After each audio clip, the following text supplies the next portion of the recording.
Up next on U.S. Bank Business Watch, presented by the Cincinnati Business Courier, Qualls and Cranley. Who will be the next mayor of Cincinnati?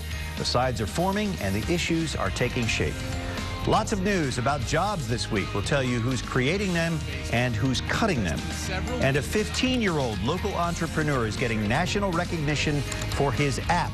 Your children may need it as they head back to school. U.S. Bank Business Watch is next.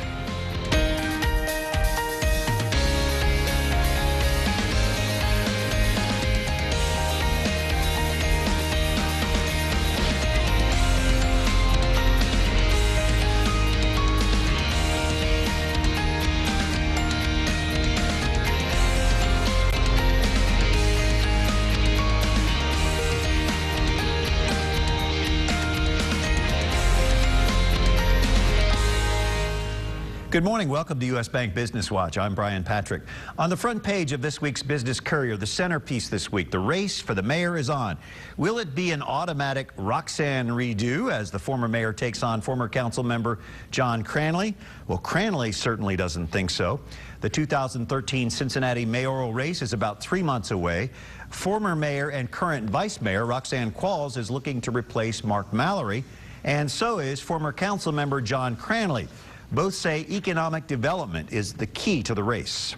Well, I think we encourage economic development by making strategic investments in projects that work, like the Riverfront Park, like the continued effort to revitalize Fountain Square, the continued effort to revitalize Over the Rhine. But we also have to make sure that we find scarce dollars for neighborhoods. Partner with the private sector to grow jobs as well as to invest in businesses throughout our community. And we've been doing that. One of the reasons why I support the parking lease is because it gives us the resources to continue to be a good partner with the business community in creating jobs and opportunities in Cincinnati. The privatization of city parking that Qualls referenced and the streetcar are the most divisive issues among the candidates and the voters. Business Courier reporter Chris Wederick is tackling the two candidates, talking to them, and talks with us about the race. Chris, good to have you with us. Thanks for having me, Brian. Okay, so we talked about the streetcar, the privatization of parking. Aren't those done deals? Cranley doesn't think so. It's something that he wants to come in and he wants to try to stop those two deals, and that's kind of what his campaign has been based upon mostly. He's really pursued those two issues as evidence that Qualls and the outgoing mayor Mark Mallory have taken the city in the wrong direction. Now, these two have quite different personalities. How does their approach stack up to one another, and how do you think that will serve each of them in this campaign? Well, I think Qualls is kind of, she's kind of a more cerebral, more, low-key candidate. She tries to explain things. She talks, as I wrote in the story, in paragraphs, while Cranley kind of punches his sentences, makes them very short and to the point. They're two different kind of leaders, I think. Cranley, as former Mayor Charlie Lucan said in the piece, he's looking to be more of an administrator, whereas I think Qualls will be more collaborative, more, attempting to work with the city council to get her agenda through. She does have the experience of being mayor before, but that was a different job and a different time. Absolutely. She was mayor in the 90s when the job went to the council member who got the most votes in the election. Now, of course, we're electing the mayor directly, by the people. So where do you think this is going to go, and how do you plan to cover it as a business story with the Courier? Right. I mean, the parking lease and the streetcar are two very important issues to the business community. The streetcar because some people think it's a boondoggle and that it costs too much money and that it'll put the city in the red for a long time. Others see it as an economic development opportunity, that they want to own property along that line and that it's going to, really spur development. The parking lease is something similar. It's very important to the community, the business community, because those meters, people need to park there because of, to go to their businesses. So those are two very important issues, and we'll be covering it, and the council races as well. All right. I'm sure we'll have you back on. Thanks, Chris. Thanks. Well, this week was a big one for development projects in the city of Cincinnati.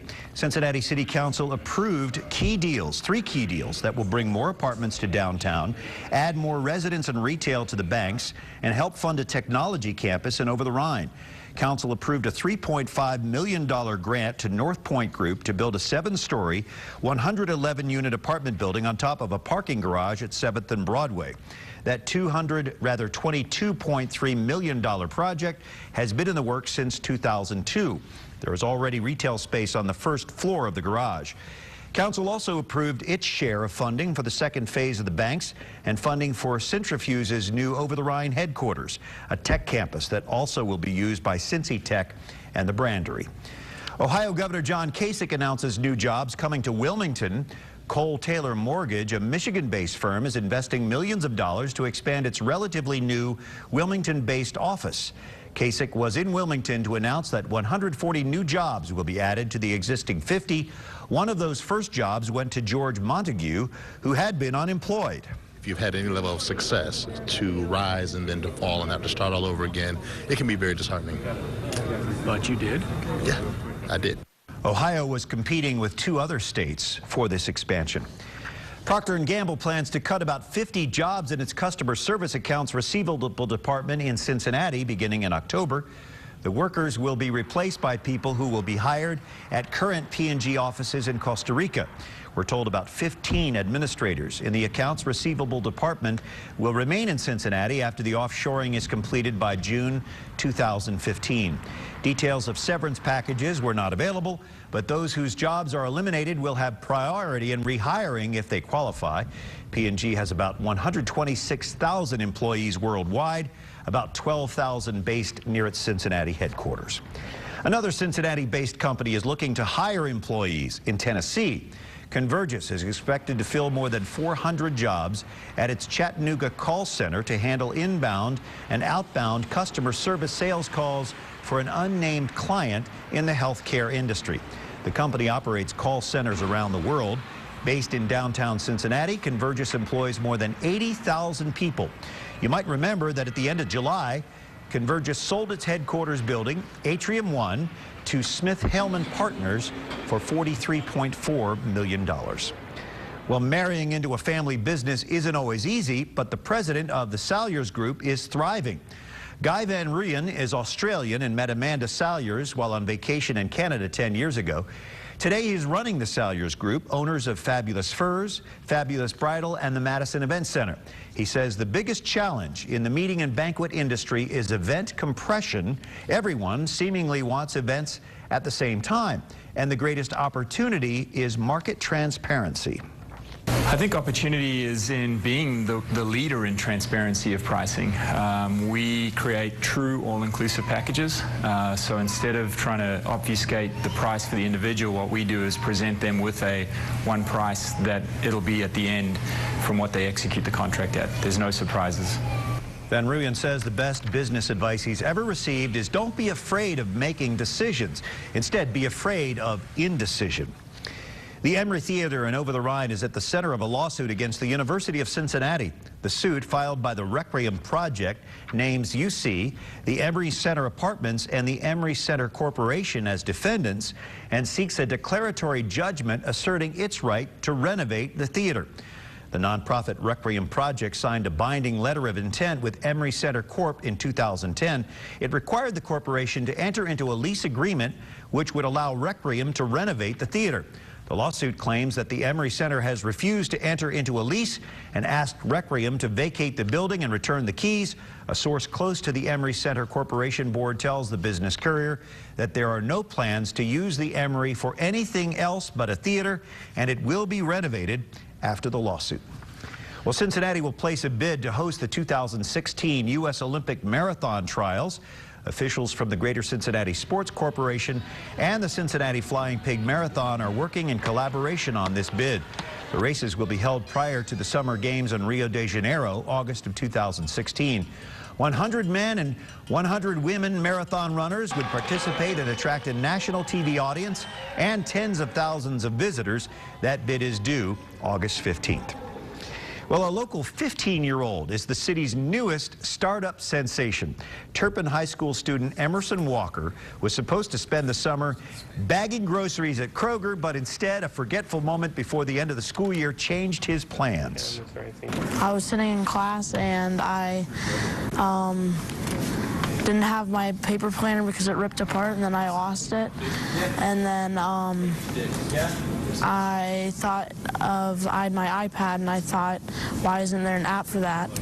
Yesterday, Yahoo contacted me, and they said they wanted to come down and interview my family. Since Dad is a venture partner with startup incubator Differential. I honestly think that the idea does have the potential to turn into a real business. So I think it would be a great opportunity if this thing could be successful as a freshman in high school. It'd look really good on his college resume, at least. Emerson won first place competing against adults at the Cincinnati Startup Weekend in May. He was given a workspace at Startup Accelerator Centrifuge. On July 15th, he launched a campaign on the crowdfunding website Kickstarter.com with a goal of raising $5,000 to pay for coding the app. He exceeded the goal by nearly $1,000, and his project will be funded August 14th. Well, our partnership with the Health Foundation of Greater Cincinnati continues this week. This question to Kate Keller, Vice President for Policy and External Relations, regarding the Small Business Exchange. Kate, what types of businesses are eligible to utilize the Small Business Exchange? The Small Business Health Options Program, also known as SHOP, is designed for small employers with 50 or fewer full-time employees. You can enroll starting October 1st, 2013 for coverage that starts as soon as January 1st, 2014. You can also enroll beginning coverage anytime after January 2014. Beginning in 2016, all shops will be open to employers with up to 100 full-time employees. You can find more information or ask questions about how healthcare reform will affect your business at reform.healthfoundation.org. Thanks, Kate. We appreciate you and the Health Foundation of Greater Cincinnati. Up next on U.S. Bank Business Watch, an airport expansion that promises to cut down on those long waits in security lines. And looking for a franchise? Check out Cincinnati startup Tom & Chi.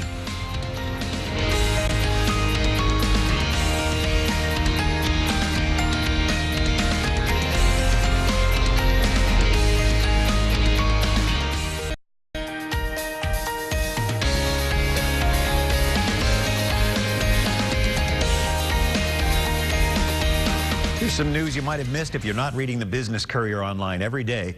Kings Island is revealing plans for a new world record-breaking roller coaster. The Banshee will be the world's largest inverted roller coaster. It'll reach speeds of 68 miles an hour. The roller coaster will cost the park $24 million, and construction will start later this month. The ride is scheduled to open April of 2014. Ultimate Air Shuttle is now offering round-trip flights to and from New York City by way of Morristown Airport in New Jersey. The flights run Monday through Thursday from the CVG Administration Building at the Cincinnati Northern Kentucky International Airport. Passengers will be able to avoid those long security lines. They can board up to 15 minutes before departure and will not have to pay a penalty for changes made up to 24 hours in advance of the flight. The charter will also continue its flights out of Lunken Airport. Tom & Chi received a lot of attention after a successful pitch on Shark Tank. Now the grilled cheese and tomato soup business is looking to franchise.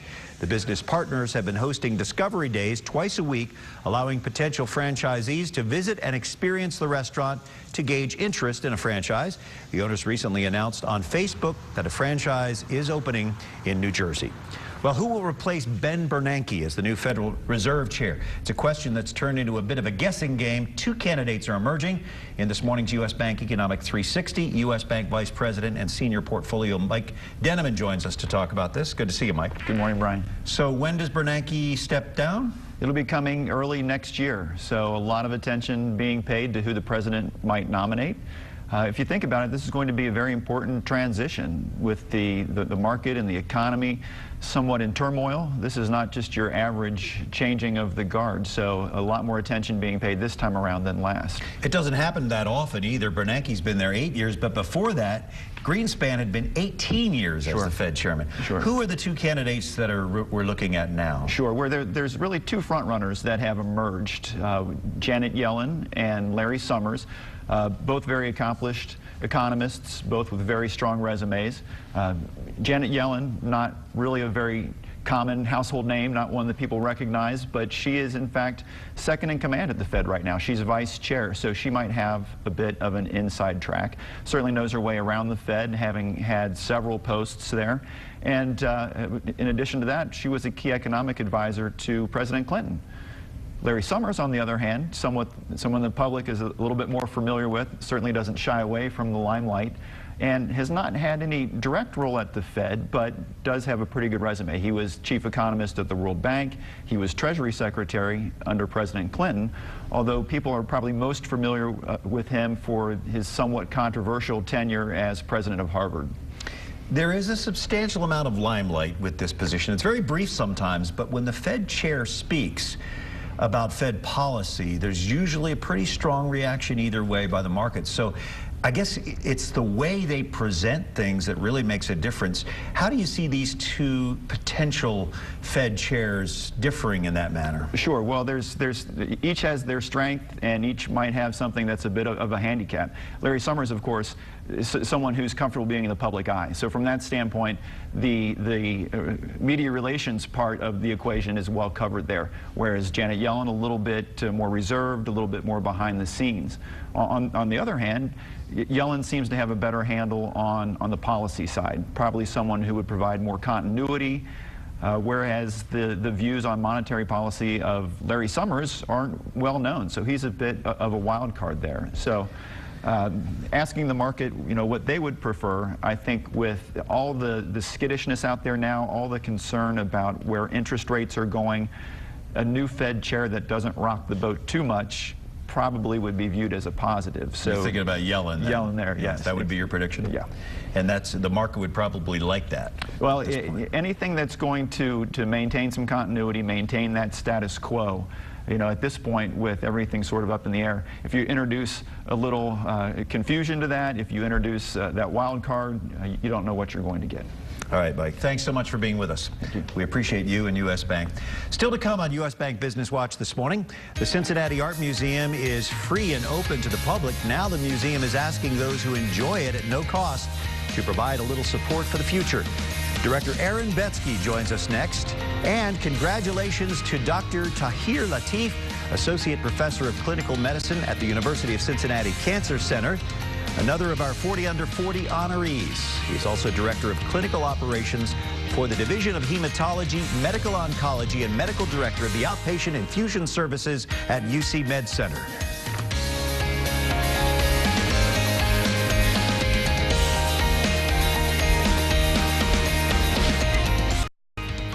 Get the latest forecast, radar, and weather information from the all-new Local 12 Weather Authority app. Available now at the Apple and Google App Store. Get your hour-by-hour and 10-day forecast, live precision Doppler 12 radar updates, and severe weather watches and warnings, all for free. Take the power of the Local 12 Weather Authority app wherever you go. Search the Apple and Google App Store for WKRC and download the free Weather Authority app today.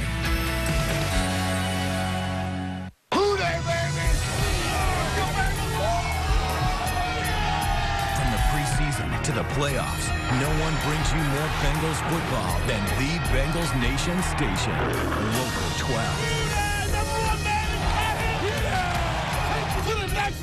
We gotta sacrifice. The most games, the best coverage. It's Bengals football 24/7, only on your home of the Bengals, Local 12. We're starting a new tradition, family night every night. Yay! Oh, you are such a klutz. I'm not a klutz. Oh, he's going down. USA! USA! Oh, no! I'm good. I say you're the klutz because you fell hard for me. You're on my foot. Sorry. Make every night family night. Modern Family Nightly. Premieres September 23rd on the CW Cincinnati. At Panera, we decided a long time ago to avoid the easy road and switch to antibiotic-free chicken. That decision set a lot of things in motion. So now it's not just chickens raised this way. It's more ingredients you can trust. Which has taught us a lesson. Sometimes, what you think is the harder road turns out to be the only one worth being on. Panera Bread. Live consciously. Eat deliciously.